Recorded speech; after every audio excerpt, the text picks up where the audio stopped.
Just a few comments. My interest actually in the bottle bill and recycling in the state of Connecticut was in my first term as I looked at the rate of redemption, which is different than the rate of recycling. But the rate of redemption as modeled on the dollars received by the state of Connecticut from the 5-cent charge per item, and then how much is redeemed by residents of the state. And in the years 14 through 16, we saw a drop from about 57% to just under 50%, which is pretty dramatic. And it made me question why. And I think that's one of the things that we have not asked sufficiently to understand why the rate of redemption, which once again is different than the rate of recycling, the rate of redemption has gone down. And I got the data recently for the years since then, and we've basically stabilized at about 50%.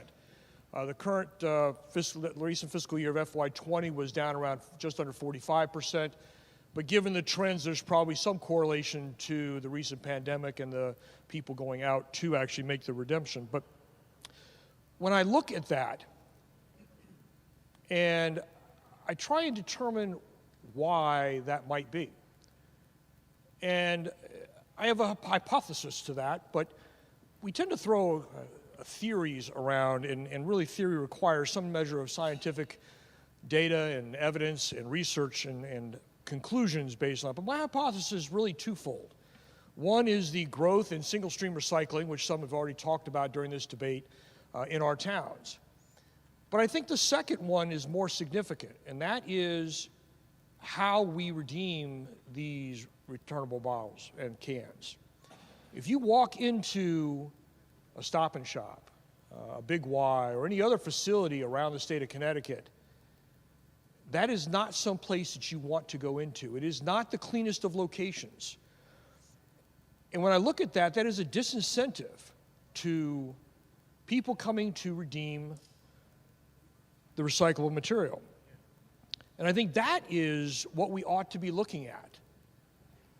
And instead, what we're doing by force of government is to increase the return or the cost to the purchaser of the product from 5 cents to 10 cents per item. And if you want your money back, you must go comply with what the state tells you to go do. So what's interesting is you look at this, and I would argue that has been discussed already in this debate, is this disproportionately impacts the poor, the urban cities, because they don't tend to return. They tend to put them in the single stream recycling, and that is, in many towns, the incentive. It's easier. The town encourages them to put it there. And so we look at the actual cost from a tax perspective of just the 5 cents. Now, if you're talking about a 2-liter bottle of soda at $1.50 roughly, you're talking about a little over 3%. But if you're talking about a 24-pack of soda for roughly $6, you're actually talking about a 20% tax. 20% tax on a can of soda. And if you don't effectively go to work for the state to get your own money back and walk into what I would call is really a trash pit of a redemption location, you are charged this tax. So I go back to why. Why are the redemption rates going down? And I would believe that the two things that I raise are the two principal reasons. And then we have to ask why. Why did towns go to single stream recycling? They must have been financially incentivized to do that. Otherwise, the town would not have done that. So maybe we ought to go look at that. Why are towns financially incentivized to go to single stream recycling? Since I have heard from many that that is not an effective way to truly get recyclable material to be recycled and generate the sufficient revenue for the recycling companies to generate a profit, which puts their business in jeopardy. And the second thing would be the ease of recycling. That, I think, is the biggest impediment. We would recycle our cans, we would take them in until it got to the point that you would put the can in 2 and 3 and 4 times and it wouldn't read the barcode and you throw that one aside. You put the next one in 2, 3, 4 times, throw that one aside. I have no way to get my deposit back now. None. But I've just wasted 2 or 3 or 4 minutes of my time. How much is your time worth?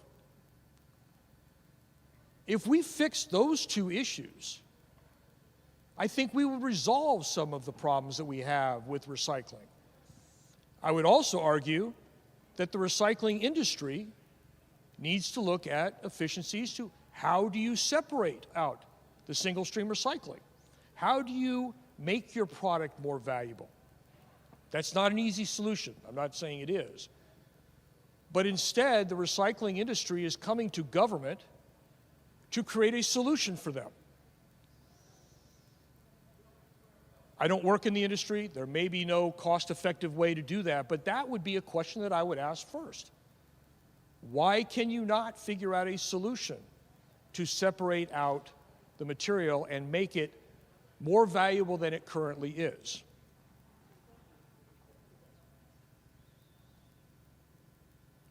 So I think that is really where we ought to be focused. Instead of using the force of government, the heavy hand of government, to take more money from the people of the state of Connecticut.